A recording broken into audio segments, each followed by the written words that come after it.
The crystal chandeliers in the Fairmont Hotel's grand ballroom cast prismatic rainbows across the marble floors, where 200 guests mingled in designer evening wear, champagne flutes catching the warm light.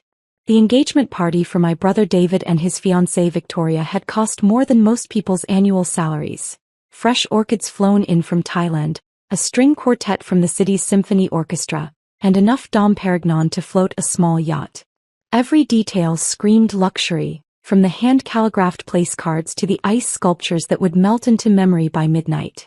I stood near the service entrance in my simple black dress, the same one I'd worn to job interviews 3 years ago, carefully pressed and paired with modest flats from a discount shoe store. While the other guests sparkled in diamonds and designer gowns, I blended into the background like furniture, invisible to everyone except the catering staff who occasionally nodded at me with professional courtesy. "Darling, everything looks absolutely perfect," I heard my mother's voice carrying across the ballroom as she air-kissed Victoria's mother, both women resplendent in their evening finery. Mom wore her newest Valentino gown, the one she'd bought specifically for tonight's celebration, while her 3-carat diamond earrings caught the light with every animated gesture. "We're so thrilled to welcome Victoria into our family. David has such wonderful taste." Dad stood nearby in his custom-tailored tuxedo, his Patek Philippe watch glinting as he gestured toward the bar setup. "Only the finest for our boy," he boomed to a group of his business associates. "Nothing's too good for David's special day. He's always been our star. Full scholarship to Harvard Business School, youngest partner in his firm's history, now marrying into one of the city's finest families." The pride in his voice was unmistakable, the same tone he'd used at David's graduation, his promotion celebration, his apartment warming party in the penthouse downtown. It was a tone I'd never heard directed at me, not once in my 28 years of existence. David himself stood at the center of the ballroom like a peacock displaying his plumage, his arm wrapped possessively around Victoria's waist as he regaled their guests with stories of their romantic getaway to the Maldives and their upcoming wedding at Martha's Vineyard. His custom Tom Ford tuxedo probably cost more than I spent on rent for 3 months, and his confidence radiated outward like heat from a bonfire. "The wedding's going to be absolutely magical," Victoria gushed to a cluster of her sorority sisters, her engagement ring, a 5-carat emerald-cut diamond surrounded by smaller stones, catching the chandelier light as she gestured. David spared no expense. "We've booked the entire resort for the weekend, flying in guests from around the world. It's going to be featured in Town and Country magazine." I remained by the wall, occasionally helping the catering staff when they looked overwhelmed, refilling champagne glasses and clearing empty plates. It wasn't officially my job, but I'd learned long ago that staying busy at family events helped me avoid the awkward conversations about my career situation and my disappointing life choices. "Sweetheart, why don't you grab us some of those canapés?" Mom called to me across the room, pointing toward the past appetizers with the casual expectation of someone addressing hired help. "The ones with the caviar. Victoria's parents will love them." I nodded and moved toward the catering station, weaving between clusters of guests who were deep in conversation about stock portfolios, vacation homes, and their children's acceptance letters to prestigious universities. None of them made eye contact with me. In my simple dress and modest appearance, I was effectively invisible in this crowd of wealth and status. "Excuse me, miss," a woman in a beaded gown stopped me as I balanced a tray of canapés. "Could you direct me to the ladies' room?" She assumed I was part of the catering staff and I didn't bother to correct her. It was easier than explaining that I was the groom's sister, the family member who didn't quite fit into this glittering world of privilege and accomplishment. As I distributed appetizers and refilled drinks, I caught fragments of conversations about David's success, his brilliant career trajectory, and his perfect match with Victoria. Their love story had all the elements of a fairy tale: Harvard Business School sweethearts, a proposal on a private beach in Santorini, and a future that promised continued wealth and social prominence. "David's always been exceptional," I heard my aunt telling a group of Victoria's relatives. "Even as a child you could tell he was destined for greatness. Harvard MBA partnership at 29, now this beautiful engagement. We're so proud of how he's turned out." The unspoken comparison hung in the air like expensive perfume. David was the success story, the child who had fulfilled every parental expectation and social obligation. I was the cautionary tale, the the sibling who had somehow failed to live up to the family's standards despite having access to the same opportunities and resources. Around 9 o'clock, Victoria's parents arrived fashionably late, making their entrance like visiting royalty. Richard Pemberton III was old money personified. His family had owned shipping companies for 4 generations, and his net worth was the kind that appeared in Forbes estimates rather than public records. His wife Eleanor dripped with inherited jewelry and the kind of understated elegance that money couldn't buy, only breed. "David, my boy," Richard boomed, enveloping my brother in a hearty embrace. "You look magnificent. This whole affair is absolutely first class. Your parents have outdone themselves." "Thank you, sir," David replied with the practiced charm he'd perfected in business school. "We wanted tonight to be special for Victoria. She deserves nothing but the best." Eleanor kissed Victoria on both cheeks with the refined affection of someone raised in boarding schools and finishing academies. "Darling, you look radiant. That dress is stunning. Is it Vera Wang?" "Custom Marchesa," Victoria replied with obvious pleasure. "David insisted on flying us to New York to work with their design team personally. He said tonight had to be perfect." As the evening progressed, I continued my invisible service, refilling glasses and clearing plates while the celebrations swirled around me like an elaborate dance I wasn't invited to join. The conversations grew louder and more animated as the champagne flowed, filled with laughter, congratulations, and increasingly elaborate toasts to the happy couple's future. "Ladies and gentlemen," David called out around 10 o'clock, tapping his champagne flute with a silver spoon to get everyone's attention. "If I could have your attention for just a moment." The ballroom gradually quieted as guests turned toward the center of the room where David stood with Victoria, both of them glowing with happiness and champagne. The string quartet ceased playing, leaving only the gentle hum of conversation and the soft clink of crystal glasses. "Victoria and I want to thank all of you for being here tonight," David began, his voice carrying easily across the marble floors and high ceilings. "Your presence means the world to us as we celebrate this next chapter in our lives together." Applause rippled through the crowd, punctuated by enthusiastic cheers from David's college friends and Victoria's sorority sisters. I stood near the back of the room holding an empty champagne tray, watching my brother bask in the adoration of 200 of the city's most influential people. "I also want to take this opportunity to introduce Victoria's parents to some of our family members they haven't met yet," David continued, scanning the crowd until his eyes landed on me near the service station. A smile spread across his face, not the warm, genuine smile he reserved for people he respected, but the condescending smirk he'd perfected during our childhood whenever he was about to demonstrate his superiority. "Victoria, Richard, Eleanor," he called out, gesturing for them to join him near where I stood. "I'd like you to meet my sister, Sophia." The 3 of them approached with polite smiles, clearly expecting to meet another successful family member who would fit seamlessly into their world of privilege and accomplishment.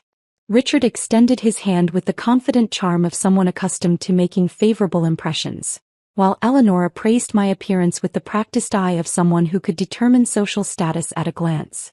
"Meet the family failure," David announced with theatrical flair, his voice loud enough to carry to the nearby guests who had gathered to witness this introduction. "Sophia here has been exploring her options for the past few years. Still trying to figure out what she wants to be when she grows up." Laughter erupted from the surrounding crowd, not malicious exactly, but the kind of amused chuckling that wealthy people reserve for stories about others' misfortunes. David's business school friends nodded knowingly, having heard similar stories about underachieving siblings who couldn't match their successful brother's accomplishments. "Oh, David," Victoria laughed, swatting playfully at his arm. "You're terrible. I'm sure Sophia is wonderful." But her tone suggested she was merely being polite, going through the social motions expected of someone in her position. Richard's handshake became noticeably less firm as he processed David's introduction, while Eleanor's smile grew more strained. They were clearly recalculating their assessment of the family dynamics, probably wondering how David had managed to excel so dramatically while his sister had apparently achieved so little. "Sophia's been living in that tiny apartment downtown," David continued, clearly enjoying his audience's attention, "working various, temporary positions. We keep telling her she should consider something more stable, maybe administrative work or retail management. Something with a steady paycheck, you know?" More laughter rippled through the crowd and I felt my cheeks burning with humiliation. Several guests had pulled out their phones to capture videos of David's speech, probably planning to share highlights on social media later. I stood there holding my empty tray, feeling like an exhibit in a museum of family disappointment.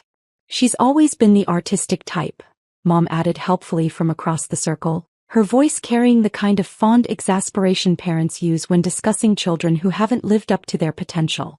Very creative, very idealistic. We thought she'd outgrow it eventually, but you know how some people are about following their dreams instead of being practical.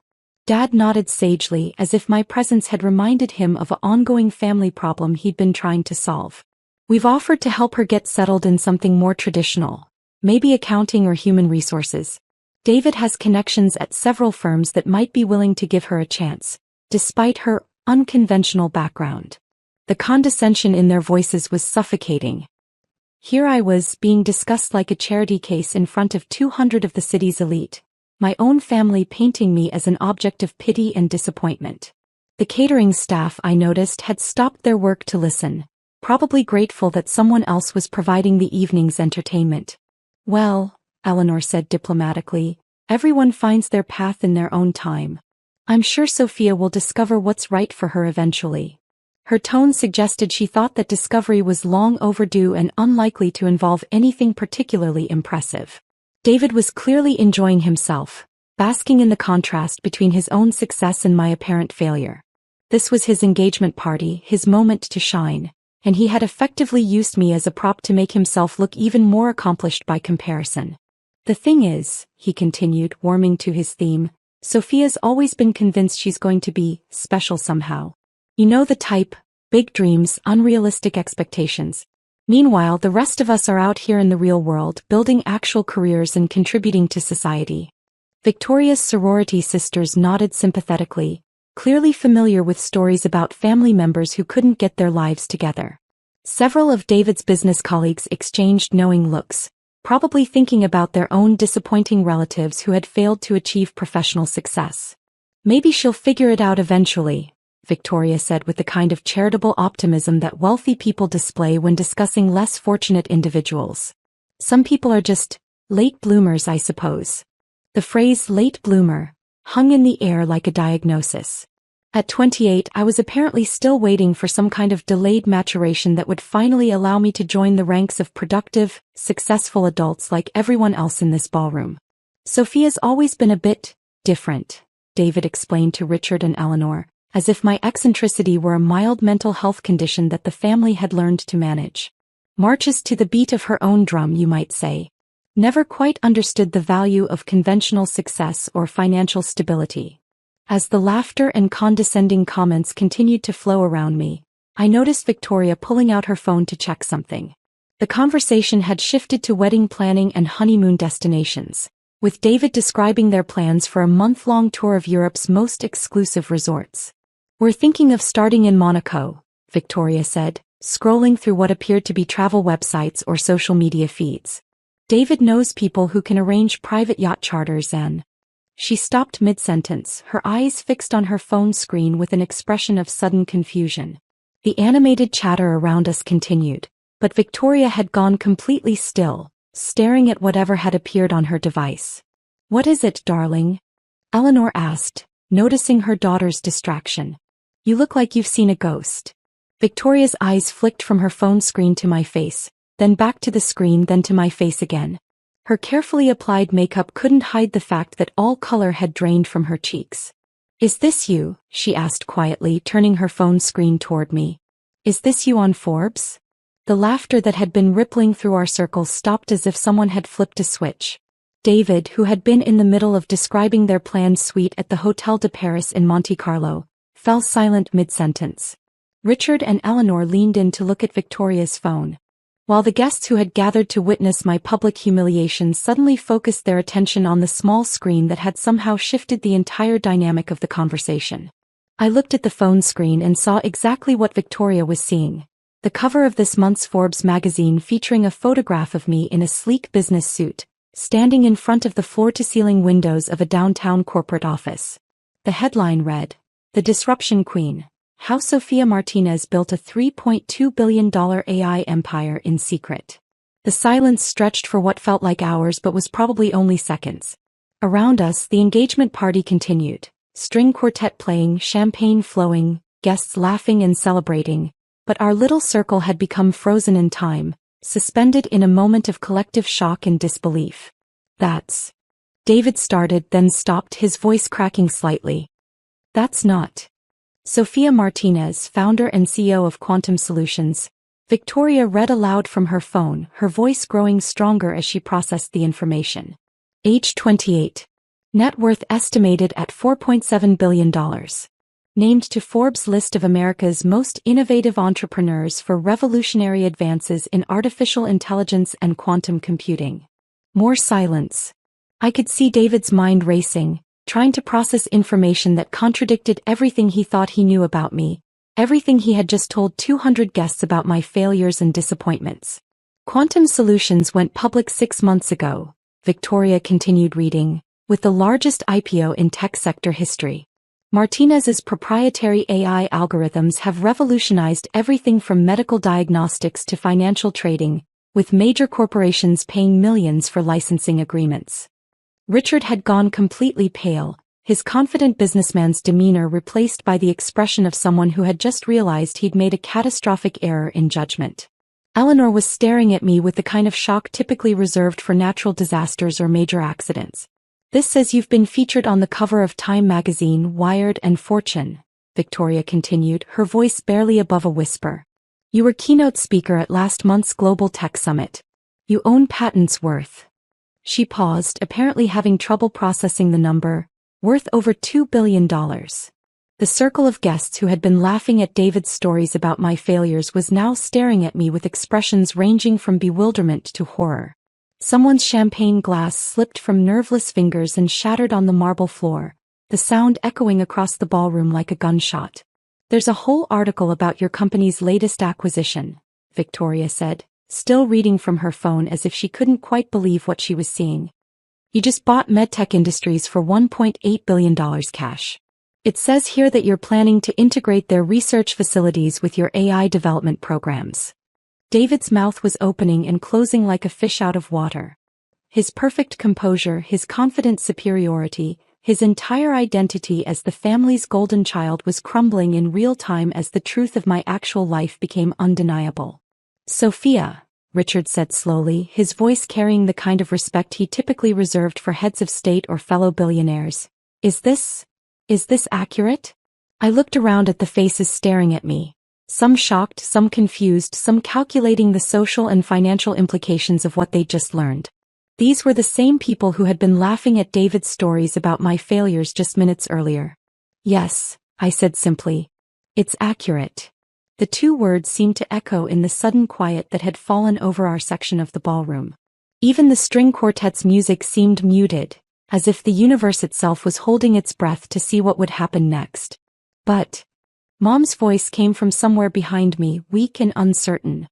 You live in that little apartment. You take the bus. I live simply by choice, I explained calmly. The apartment is convenient to my downtown office. Public transportation is more efficient than sitting in traffic. Material displays have never interested me much. Dad appeared at my elbow, his face flushed with what I assumed was embarrassment. Sofia, why didn't you tell us? We had no idea you were. I tried, I said, my voice still calm despite the emotional storm building inside me. For 3 years I tried to share what I was working on. Every family dinner, every holiday gathering, every phone call. You told me I was wasting my time with computer nonsense, and that I needed to get serious about my future. The memory of those conversations hung in the air between us. All the times I'd attempted to explain my research, my business plans, my patent applications. All the times I'd been dismissed, interrupted, or simply ignored while the conversation turned to David's latest promotion or achievement. We didn't understand, Eleanor said weakly, as if lack of understanding somehow excused 3 years of condescension and dismissal. You didn't want to understand, I corrected gently. Understanding would have required listening, and listening would have required believing that I might actually be capable of something significant. Victoria was still scrolling through articles on her phone, her expression growing more stunned with each new piece of information she discovered. "There's a video interview with you on CNBC from last week," she said. "And another one with Bloomberg from last month. How did we miss all of this?" "Because you weren't looking," I said simply. "You decided 3 years ago that I was the family failure, and once you made that decision, you stopped paying attention to anything that might contradict it." David finally found his voice, though it came out as barely more than a whisper. "Forbes estimates your net worth at $4.7 billion? That's conservative," I replied. "It doesn't include the value of my private holdings or the intellectual property portfolio that's not directly tied to quantum solutions. The actual number is probably closer to $6 billion, but I don't really track it that closely." $6 billion. The number seemed to ricochet around our circle like a pinball, bouncing off shocked faces and confused expressions. For reference, David's annual salary at his prestigious firm was probably around $300,000, respectable by most standards, but a rounding error compared to what I'd built. "Your quantum computing breakthrough," Richard said, clearly trying to process the technical implications alongside the financial ones. "The articles say it could revolutionize everything from cybersecurity to pharmaceutical research." "Among other applications, yes," I confirmed. "We're currently working with 12 government agencies and 43 Fortune 500 companies to implement various aspects of the technology. The medical applications alone could save hundreds of thousands of lives over the next decade." The engagement party continued around us, but our corner of the ballroom had become its own separate reality. Guests were starting to notice the commotion, pointing and whispering as word spread that something significant was happening near the Pemberton family's table. "Sophia," Mom said, appearing beside Dad with tears starting to form in her eyes, "we're so sorry. We had no idea. We're so proud of you." The words I'd wanted to hear for 3 years, finally spoken at the worst possible moment. Pride offered only after public humiliation had made it socially necessary. Love expressed only when silence was no longer an option. "Are you?" I asked quietly. "Are you proud of what I've accomplished, or are you proud of what it means for the family's social status?" The question hung in the air unanswered because we all knew the truth. If my net worth had been revealed as $50,000 instead of $6 billion, if my company had failed instead of succeeded, if my innovations had been ignored instead of revolutionizing entire industries, this conversation would not be happening. "Both," Dad said finally, with the honesty of someone who had been caught in an indefensible position. "I wish it were different, but both." Victoria's phone buzzed with notifications as news of her discovery spread through social media. People were taking pictures of the Forbes article, sharing screenshots of my company's stock price, posting videos of the moment when everything changed. "There's going to be a lot of attention on this," she said, looking up from her screen with something approaching panic. "People are already posting about it. This is going to be everywhere by tomorrow." He was right. By morning, the story would be viral. Billionaire tech CEO served drinks at brother's engagement party while family called her a failure. The optics were devastating not just for David and my parents but for the Pemberton family as well. They had just publicly humiliated someone who could buy and sell their shipping empire without affecting her quarterly budget. "I should go," I said, setting down the empty champagne tray I'd been holding throughout this entire surreal conversation. "Congratulations on your engagement, David." "Victoria. I hope you'll be very happy together." "Wait," David called out as I started to walk away. "Sophia, we need to talk. We need to figure out how to handle this situation." I stopped and turned back to face him one last time. My brother, who had spent the entire evening using me as a prop in his performance of superiority, now looked smaller somehow, diminished by the revelation that everything he thought he knew about our family dynamics had been completely wrong. "There's nothing to handle," I said. "You introduced me exactly as you see me, the family failure. The fact that your perception doesn't match reality isn't my problem to solve. But people will think." He started, then stopped, probably realizing that what people would think was entirely accurate. That he had publicly humiliated a sister who had achieved more in 3 years than he would accomplish in his entire career. "People will think what they think," I replied. "I can't control that, and honestly I don't care anymore. I stopped caring about your opinion of me the day I realized that your approval was never actually available, regardless of what I achieved." As I walked toward the ballroom exit, I could hear the whispered conversations starting behind me. Guests who had witnessed the revelation were already pulling out their phones, searching for more information about quantum solutions and its mysterious founder. The engagement party would be remembered not for celebrating David and Victoria's future, but for the moment when everything everyone thought they knew turned out to be completely wrong. Outside the hotel, I called my driver. Something I'd started doing 6 months ago when the constant media attention made public transportation complicated. As I waited for the car, I thought about the irony of the situation. I had spent 3 years trying to earn my family's respect through achievement, only to discover that respect offered after public humiliation felt hollow and meaningless. My phone buzzed with a text from my assistant. The CNBC interview got moved to tomorrow morning. They want to discuss the Forbes cover and the market reaction to your latest patent filings. Should I confirm? I typed back, confirm the interview. And please schedule a meeting with our legal team tomorrow afternoon. We may need to discuss some personal matters that could affect the company's public image. As my car pulled up to the hotel entrance, I realized that tonight had been a gift, though not the kind anyone had intended. For 3 years, I had carried the weight of my family's disappointment, wondering if maybe they were right about my choices and priorities. Now I knew with absolute certainty that their opinion of my worth had never been based on my actual accomplishments or potential. They hadn't seen my success because they hadn't wanted to see it. They had needed me to be the failure in order for David to be the star. My role in the family narrative had been predetermined, and no amount of achievement would have changed that dynamic until external forces made it impossible to maintain. The drive back to my apartment gave me time to process what had happened and what would happen next. By tomorrow, the story would be everywhere, dissected and analyzed by business journalists, social media commentators, and anyone who enjoyed watching privileged families implode in real time. David's engagement party, which was supposed to be his moment of triumph, would instead become a case study in how assumptions about success and failure can be completely divorced from reality. Victoria would have to decide whether she wanted to marry into a family that had just demonstrated such spectacular judgment failures in front of 200 influential witnesses. And I would continue building the future I'd been working toward for 3 years, but without the emotional burden of seeking approval from people who had never been capable of offering it authentically. My phone rang as the car pulled up to my building.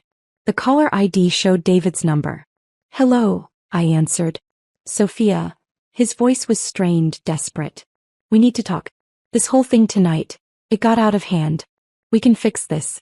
We're family." "Are we?" I asked quietly. "Because for 3 years I've been trying to figure out what family means to you. Tonight I think I finally understand."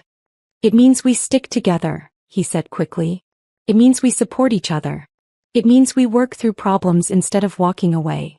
Where was that philosophy when I was working 16-hour days to build my company? I asked. Where was that support when I was trying to share my excitement about breakthrough patents and revolutionary technology? Where was that family loyalty when you introduced me as the family failure to 200 people? Silence on the other end of the line. "I know we made mistakes," he said finally. "But we can fix this. We can make it right." "Some things can't be fixed, David," I replied. "Some damage is permanent. Tonight wasn't a mistake. It was the inevitable result of 3 years of choices you all made about how to treat me." "So what happens now?" he asked, and I could hear genuine fear in his voice. "What happens to us? What happens to the family?" I looked up at my building, the tiny apartment that David had mocked, which was actually a penthouse I'd bought for cash because I preferred privacy to ostentation. "I don't know," I said honestly. "I guess that depends on whether you're capable of change or if tonight was just damage control." "Give us a chance," he pleaded. "Give us a chance to show you that we can do better." "I've been giving you chances for 3 years," I replied. "Tonight was your chance to see me clearly without any agenda or ulterior motive. Instead, you chose to humiliate me in front of strangers for entertainment. That tells me everything I need to know about who you really are." I ended the call and rode the elevator to my penthouse, where floor-to-ceiling windows offered a panoramic view of the city's skyline. Down below, the lights of offices and apartments stretched to the horizon, representing millions of people pursuing their own versions of success and happiness. For 3 years, I had built an empire while living in the shadows of my family's expectations. Tomorrow that would change. The Forbes cover had made my success impossible to ignore or dismiss, but it had also made something else clear. The approval I'd been seeking was never worth having in the first place. My phone buzzed with another text, this time from my head of public relations. Twitter is exploding. Hashtag engagement party reveal is trending. The stock is up 12% in after-hours trading. Should we issue a statement? I set the phone aside without responding and looked out at the city lights. Tomorrow would bring new challenges, new opportunities, and new questions about how to balance public success with private relationships. But tonight, for the first time in 3 years, I felt completely free from the weight of other people's opinions about my worth. The family failure had become a billionaire tech mogul, and the only thing that had really changed was everyone else's willingness to pay attention to what had been true all along.